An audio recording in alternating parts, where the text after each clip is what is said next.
comparezco ante ustedes empezando por agradecer su presencia aquí, en un día en el que me consta que muchos de ustedes podían o incluso estaban de vacaciones.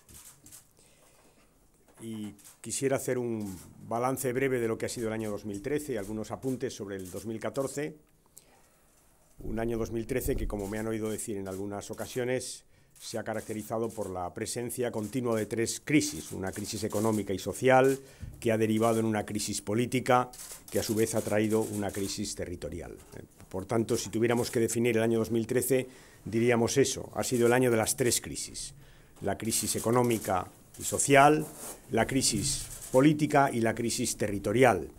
Ha sido, por tanto, el año del paro, el año del empobrecimiento, ha sido el año de la desigualdad, ha sido el año de la contabilidad en B, el año del retroceso en derechos civiles y en libertades, y también el año en el que las tensiones entre Cataluña y el resto de España se han agudizado.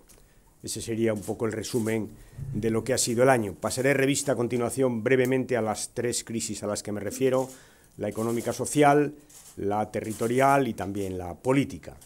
En lo que se refiere a la economía y a la crisis económica, ya les he dicho, ha sido un año en el que ha habido paro, ha habido pobreza y ha habido desigualdad. Verán, también he dicho en algunas ocasiones que el PSOE nunca va a celebrar las malas noticias y nunca va a esconder las buenas noticias. No lo vamos a hacer. Y si baja la prima de riesgo, nos alegraremos. Y si mejora el turismo y tenemos un año excepcional como este, nosotros lo celebraremos. Y si mejoran las exportaciones, diremos: han mejorado las exportaciones. Ahora bien, una cosa es no dejar de reconocer o reconocer las cosas que van bien y alegrarnos con ellas, y otra cosa distinta es no atribuir estas cosas a quien hay que atribuirlas. Por ejemplo, el año turístico ha sido un año excepcional, pero poco o nada tiene que ver con la política del Gobierno, que curiosamente en los presupuestos del Estado sistemáticamente ha recortado las ayudas al sector turístico. Poco o nada. Les decía, la prima de riesgo ha bajado, es verdad. Ha bajado en España, lo ha hecho en Irlanda, en Portugal, en Grecia, lo ha hecho en Italia. Ha bajado porque el Banco Central ha tomado decisiones correctas y ha bajado porque la política económica europea ha cambiado. Por ejemplo, en lo que se refiere a la flexibilización de los objetivos de déficit. Ha cambiado poco, pero ha cambiado. Las exportaciones van bien, no van mal, pero es verdad que van peor que en el año 9, que en el año 10 o que en el año 11. Les digo todo esto para poner las cosas en su sitio y para decirle al Gobierno que no se apunte medallas que no son suyas, que no se cuelgue medallas que no son suyas, y por el contrario no huya de sus marrones, que los tiene. Por ejemplo, reiteradamente repiten los dirigentes del PP, hoy lo ha hecho el señor Rajoy, repiten reiteradamente que ya nadie habla de rescate de España. Claro, nadie habla de rescate de España porque ya nos han rescatado. Es que nos dieron 40.000 millones de euros para rescatar nuestra banca. ¿O es que el PP se ha olvidado de esos 40.000 millones de euros? Probablemente sí se ha olvidado. Se ha olvidado, entre otras cosas, porque ya ha dicho que no se van a recuperar. Por cierto, nosotros con eso no estamos de acuerdo. Por tanto, no se habla de rescate de España porque ya nos rescataron. Nos rescataron y nos dieron 40.000 millones para salvar los bancos, después de una crisis terrible, que es la crisis de Bankia, que condujo a ese rescate de forma inexorable. Esto es lo que conviene precisar. Y es verdad que el PP tiene un modelo de salida de la crisis. Es cierto que lo tiene. Es un modelo, aunque es cierto que ese modelo no está funcionando, pero lo tiene. Es un modelo que se caracteriza por bajos salarios o recortes de salarios y recortes de derechos. Ese es el modelo. Para competir España, nos dice el PP, hay que bajar los salarios y hay que recortar los derechos. Y ese es el modelo. Hoy en el Consejo de Ministros hay un buen ejemplo de a lo que me refiero, porque hoy el Gobierno ha adoptado dos decisiones. Ha congelado el salario mínimo interprofesional, ojo, el salario mínimo, no ha congelado el salario máximo, el mínimo, y ha subido la luz un 2,3%. Este es un buen ejemplo de lo que digo. A los trabajadores que ganan el salario mínimo, que son cientos de miles de trabajadores, el Consejo de Ministros les ha congelado el salario el mismo día que les subía la luz. Este es un buen modelo, o este es un buen ejemplo del modelo al que me refiero. Es trabajadores empobrecidos con menos recortes para poder competir fuera de España. Este es el modelo que, repito, no está funcionando. Hemos dicho y reitero hoy aquí, porque es un día de hacer balance, que es un modelo injusto socialmente e ineficiente económicamente. Y hay otro tema que está reiteradamente en la agenda pública desde prácticamente después del verano, que es el tema de la recuperación. Y conviene en esto que también nos pongamos de acuerdo. Es decir, ¿qué es la recuperación? ¿Cuándo empieza la recuperación o cuándo llega la recuperación? Y la cosa es bastante fácil de entender. Recuperación habrá cuando haya empleo para los millones de trabajadores que no lo tienen. Y recuperación habrá cuando las familias, cientos de miles de familias que están en situación de pobreza, dejen de estarlo. Entonces podremos hablar de recuperación. Esto me parece que es fundamental. Entonces podremos hablar de recuperación.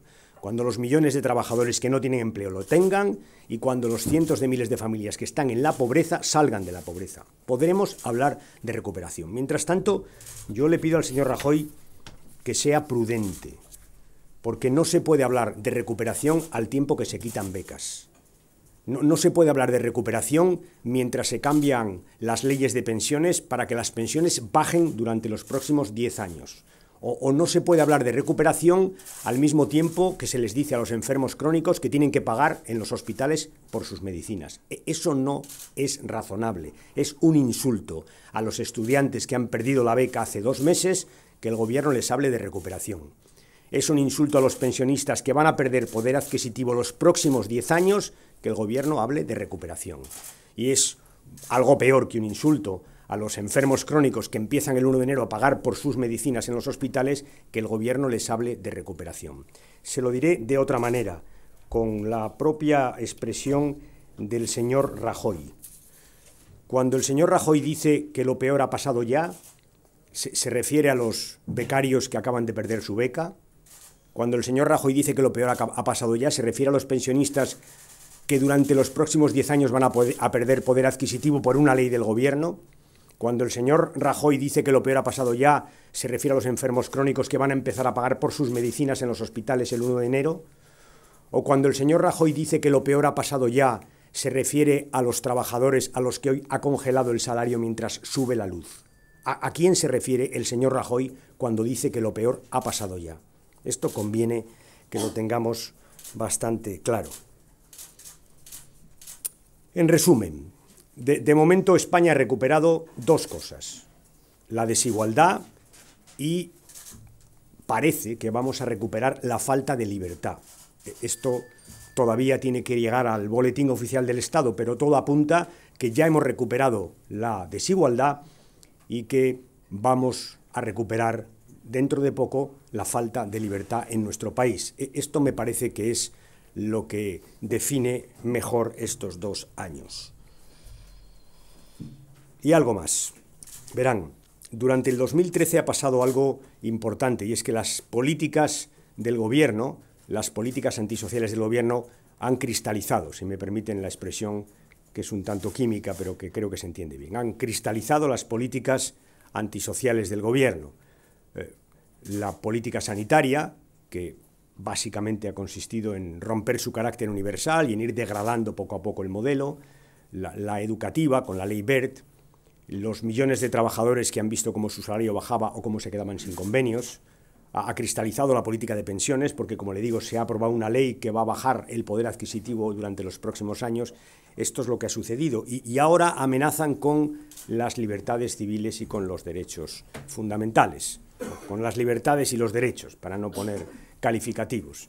Es como si hubieran dicho la primera etapa, en la primera parte de la legislatura, 2 años, nos dedicamos a los derechos sociales y a los laborales, y la segunda parte vamos con los derechos civiles y con las libertades. Y por eso ahora han entrado en la libertad de manifestación, en la libertad de expresión, en la seguridad privada y su presencia en las calles. Por eso han entrado en la libertad de las mujeres para decidir sobre su maternidad, algo sobre lo que estamos hablando mucho estos días. He oído al señor Rajoy ahora que su ley de interrupción del embarazo es una ley equilibrada. Y yo le digo que equilibrada no, que eso no puede ser, no, porque verán, es una ley que no haría el señor Cameron en Gran Bretaña, ni haría el señor Sarkozy en Francia, ni haría la señora Merkel en Alemania. Es una ley que solo un dirigente político en Europa ha aplaudido, que es el señor Le Pen. Esta es la verdad. Por tanto, todo menos equilibrada. Esto no puede decirse de esa ley. Ha sido muy llamativo la reacción que ha habido en Europa en relación con esta ley, o con este proyecto de ley, que no es ley del gobierno. Y me he preguntado por qué, y creo tener la respuesta. Es que España hace 30 años estaba en la retaguardia de la defensa de los derechos civiles. En 30 años nos pusimos en la vanguardia y ahora nos quieren volver otra vez a llevar hacia atrás. Este retroceso es el que llama poderosamente la atención de una ley que, por cierto, quisiera decir que es una ley del presidente Rajoy, del señor Rajoy. Verán, ¿qué tienen en común la ley Wert, la ley Gallardón y la ley Fernández? Pues tienen en común justamente al señor Rajoy. Todas son leyes Rajoy, porque les recuerdo a todos ustedes que el Consejo de Ministros lo preside el señor Rajoy y en el Consejo de Ministros no se vota. No se vota. Lo digo para empezar a poner los nombres adecuadamente. Hoy es un buen día para hacer un balance de los 2 años. El señor Rajoy lo ha hecho también, no solo para referirnos al año 2013, sino también al 2012 y al 2013. Es la mitad de la legislatura y es un buen día para hacer un balance y nada mejor que remitirlo a aquello que es inobjetable, que son los números. Los números le pueden gustar a uno más o menos, pero están ahí y son inobjetables. Y la pregunta que habría que hacerse, o las preguntas es, ¿hay más desempleados en España o menos? Más desempleados. ¿Hay más deuda o menos? Más deuda. ¿Hay más impuestos o los ciudadanos pagan más impuestos o menos? Pagan más impuestos. ¿Hay más derechos o menos derechos? Claramente hay menos derechos. ¿Hay más o menos desigualdad? Claramente hay más desigualdad. Y este es el balance. Un balance, repito, que tiene un respaldo numérico, no es cualitativo, aunque yo lo formule así. Podría darle los números, pero no lo voy a hacer. Este es el balance es más desempleados, el balance es más impuestos, es más deuda, es menos derechos, el balance es más desigualdad y el balance es toneladas y toneladas de mentiras. Esos son los 2 años del señor Rajoy, exactamente esos. 2 años caracterizados por unos números que les acabo de resumir desde el punto de vista cualitativo. Voy rápidamente a la crisis política, que no ha mejorado. Este ha sido también el año del señor Bárcenas, el año Bárcenas que siempre reitero que es una parte de Gürtel, que es el caso de corrupción política más grande que ha conocido la democracia española. Ha sido, por tanto, un año en el que hemos pasado de todo es falso a todo es falso, salvo algunas cosas, a todo es cierto, salvo algunas cosas. Es el año en el que hemos conocido que el presidente puede mentir en el Parlamento, de hecho mintió en el Parlamento. Es el año en el que el PP destruyó pruebas de su contabilidad B, el año en el que un juez tuvo que ir a la sede del PP a recoger los papeles que el PP le negaba porque no colaboraba con la justicia. Todo esto ha pasado este año 2013. Todo esto. Un año en el que hemos adquirido algunas certezas. La certeza de que existió durante 20 años una contabilidad B en el Partido Popular, una contabilidad B que se utilizó para pagar en B sobresueldos a sus dirigentes, para pagar en B campañas y para pagar en B obras. Todo eso lo hemos sabido en el año 2013. Y verán, todo eso ha coexistido en un año político muy duro desde el punto de vista del tema al que me acabo de referir, sin que el Gobierno diera prácticamente ninguna explicación. No ha considerado oportuno dar explicaciones. No solo eso, es que lo han convertido en estrategia. A ver si soy capaz de explicarles. La estrategia del Gobierno es normalizar, entre comillas, el caso Bárcenas o el caso Gürtel, que los ciudadanos lo vayan digiriendo, que lo vayan metabolizando. Esa es la estrategia. Oiga, que el juez viene 14 horas a la sede del partido a buscar papeles que el partido no le da a la justicia. No pasa nada, lo arreglamos con un comunicado y punto y final. Esta estrategia de convertirlo todo en normal, entre comillas, ¿no? que en el fondo implica algo que los dirigentes del PP no niegan, incluso que dicen en privado y en público. Es algo así como lo siguiente: hay que tener tranquilidad, si conseguimos crear un poco de empleo, nuestros votantes nos lo perdonarán. Lo cual debo decirles que me parece un insulto intolerable a sus votantes y algo inadmisible para una sociedad decente como la española.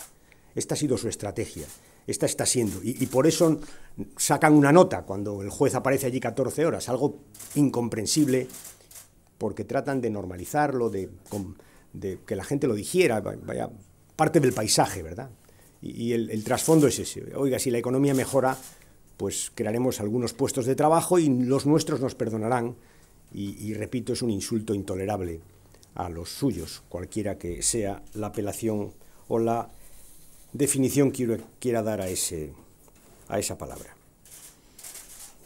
La crisis política se ha agravado y se está agravando con las amenazas a las libertades que acabo de referirme, pero en fin, sobre esto ya he hecho algún comentario y no voy a insistir más. Y finalmente, dos brevísimas referencias a la crisis territorial.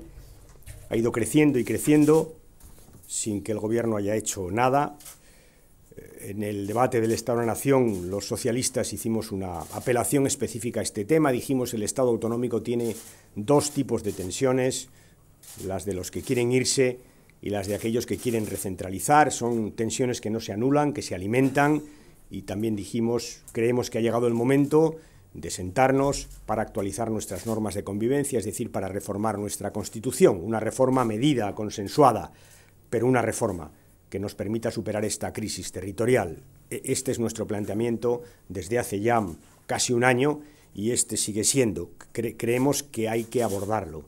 Sabemos que no es fácil, somos conscientes de que no es fácil, pero creemos que hay que abordar este asunto y que hay que abordar esta reforma constitucional, repito, meditada, medida, consensuada, que nos permita salir al paso de una crisis territorial que es evidente que hoy existe, ¿no? Hay que recuperar siempre me planteo que si fuimos capaces hace 35 años de ponernos de acuerdo, y fíjense que era difícil, gente que salía de las propias entrañas del franquismo y gente que venía de la clandestinidad, no veo explicación alguna para que no seamos capaces de ponernos de acuerdo 35 años después, fuerzas políticas democráticas, que además partimos de un sentimiento común, o de un sentido común compartido, si me permite la expresión, sentido común compartido. Y es que a Cataluña le va a ir peor si se fuera de España, que no creo que pase nunca, pero a España le iría peor también si Cataluña se fuera. Y este sentimiento, este sentido común compartido, nos debería llevar a buscar una solución que está en los términos en los que ustedes conocen que la viene proponiendo el Partido Socialista. Termino ya. Hemos hecho nosotros en este año, también debo hacer un balance de lo que hemos hecho una oposición útil, que como ustedes saben consiste en oponerse y también en acordar. Hemos acordado, por ejemplo, la política europea, que nos parece muy importante, que ha empezado a cambiar este año, pero que tiene que cambiar mucho más, porque de ese cambio depende la salida de nuestra economía, sin ninguna duda. La solución de la crisis en España depende en buena medida de lo que hagamos en Europa, también en España, de los cambios en España y en Europa, pero depende de lo que pase en Europa. Hemos hecho esfuerzos para acordar la política europea, hemos hecho oposición y hemos hecho algo más importante que me parece fundamental, porque es verdad que todo esto que acabo de decir tiene que ver con una situación que se da en España en este momento, que es el poder absoluto, fíjense que digo poder absoluto del PP, poder absoluto, y una crisis económica que le sirve como coartada para hacer lo que siempre quiso hacer. Porque no les descubro nada si les digo lo que pienso. La derecha española siempre ha creído que los españoles teníamos más derechos de los que nos correspondían, que teníamos más libertades y las mujeres más igualdad. Y contra todo eso están yendo ahora, porque es ahora o nunca. Y es verdad que han convertido su mayoría absoluta en una soledad absoluta, pero da igual. Y por eso los socialistas hemos procurado buscar una alternativa para esas políticas. Una alternativa que consiste en que todos aquellos que hemos sido ignorados en esas reformas o contrarreformas, que lo hemos sido porque la mayoría absoluta del PP les ha permitido hacerlo solos, nos pongamos de acuerdo para darles la vuelta. En definitiva, enviar un mensaje a los ciudadanos españoles. Esto lo hemos hecho en este año 2013 y lo vamos a hacer más en el 2014 y en el 2015. Y el mensaje es: la pesadilla acaba. Quedan 2 años, pero acaba. Y no solo eso, habrá una mayoría parlamentaria distinta que cambie las cosas que este gobierno ha hecho aprovechando su mayoría absoluta. Ese es el mensaje que hemos querido mandar. En definitiva, lo que han hecho contra todos, entre todos lo derogaremos en la siguiente legislatura. Este ha sido el mensaje, y este es un mensaje de oposición útil que vamos a seguir enviando durante el tiempo que nos quedan. Hemos hecho la conferencia política de legislatura, hemos hecho la conferencia política, la conocen ustedes y no merece la pena insistir aquí en este momento. Y termino ya diciendo que los retos están ahí. El primer reto, naturalmente, es la recuperación económica, o lo que es lo mismo, la creación de empleo. Empleo y empleo para los jóvenes, para los mayores de 50 años. Empleo y empleo.